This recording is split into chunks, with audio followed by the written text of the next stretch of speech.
कल साबका डीजीपी मुहम्मद मुस्तफा के बेटे की मौत मामले की हुण इस मामले की जांच हो रही है कि आखिर जिम्मेवार कौन है। SIT के वलों पंचकूला च अकिल अख्तर के कमरे की तलाशी ली गई है। अकिल अख्तर साबका डीजीपी मुहम्मद मुस्तफा का बेटा, उसकी मौत हो गई सी। उस मामले दे विच उसके पिता, उसकी माता, उसकी भैन और उसकी पत्नी ते परचा दर्ज होया ते हुण एक सिट बनाई गई जो जांच कर रही है। सिट दे वलों पंचकूला दे विच अकिल अख्तर के कमरे की तलाशी ली गई है। अकिल के कमरे दे विचों ड्रग मिली है, डायरी बरामद हुई है ते सिट ने कमरे दे विचों शक्की नशीला पदार्थ भी बरामद किया है।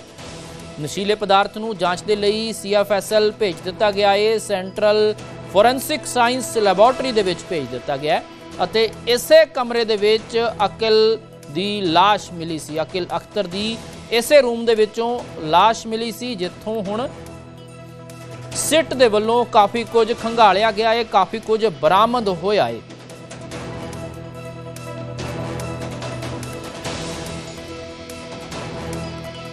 तो साबका डीजीपी मुहम्मद मुस्तफा के बेटे की मौत हो गई सी ते उस मामले दे विच शिकायतकर्ता शमसुद्दीन चौधरी सामने आए तो उसने परिवार ते इल्जाम लाया ते जिस तो बाद वीडियो सामने आ गई सी अकिल अख्तर दी, जिस दे विच उसने अपने परिवार ते ही गंभीर इल्जाम ला दिते। अपने पिता साबका डीजीपी मुहम्मद मुस्तफा ते गंभीर इल्जाम लाए।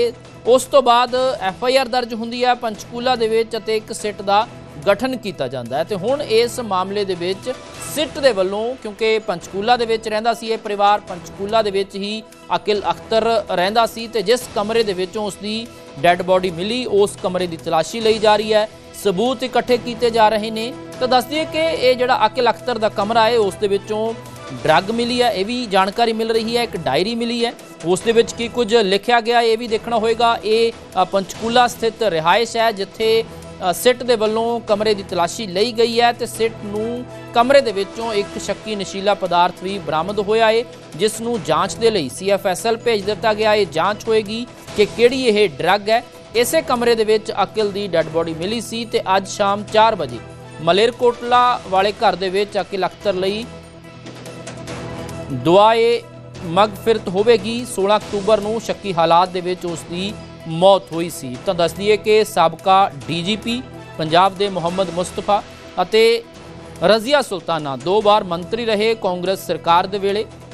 मुहम्मद मुस्तफा कैप्टन अमरिंदर सिंह दे नज़दीकियां दे विचों एक, हालांकि जदों DGP नहीं बनाया तो सुप्रीम कोर्ट चले गए सी, उस तो बाद तालुकात विगड़ गए सी। पर हुण इस मामले दे विच कटहरे दे विच है ये परिवार, क्योंकि साबका DGP मुहम्मद मुस्तफा ते परचा दर्ज है। रज़िया सुल्ताना उन्हां दी पत्नी जो अकिल अख्तर दी मदर है उस ते परचा दर्ज है, उसकी पत्नी और उसकी भैन ते भी परचा दर्ज है। 2 वीडियोज़ हालांकि सामने आईयां ने अकिल अख्तर दियां। एक वीडियो दे विच गंभीर इल्जाम ला रहा है अपने परिवार ते कि किवें उस दे नाल ज़्यादती की जा रही है। पंजाब के पूर्व DGP मोहम्मद मुस्तफ़ा के बेटे अकील अख्तर ने सुसाइड किया और सुसाइड करने के बाद उसने आरोप जो हैं वो परिवार के ऊपर लगाए हैं। वीडियो जारी हुए, एक के बाद एक वीडियो आया जिसके अंदर वो परिवार पर आरोप लगाता हुआ नजर आया।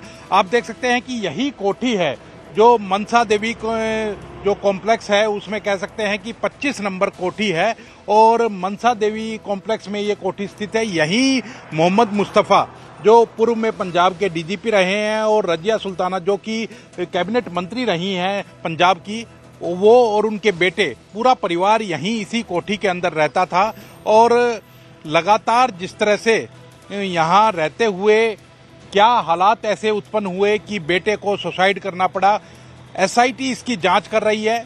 SIT की टीम लगातार यहाँ पहुँचती है, पहुँच करके जांच करती है।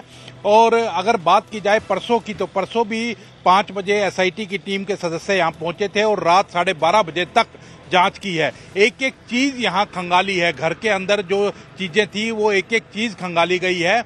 और कल भी SIT की टीम कई बार यहाँ पहुंची क्योंकि फोरेंसिक जांच के लिए एक एक चीज़ की आवश्यकता है और उन चीज़ों को अपने काबू में भी पुलिस ने ले लिया है।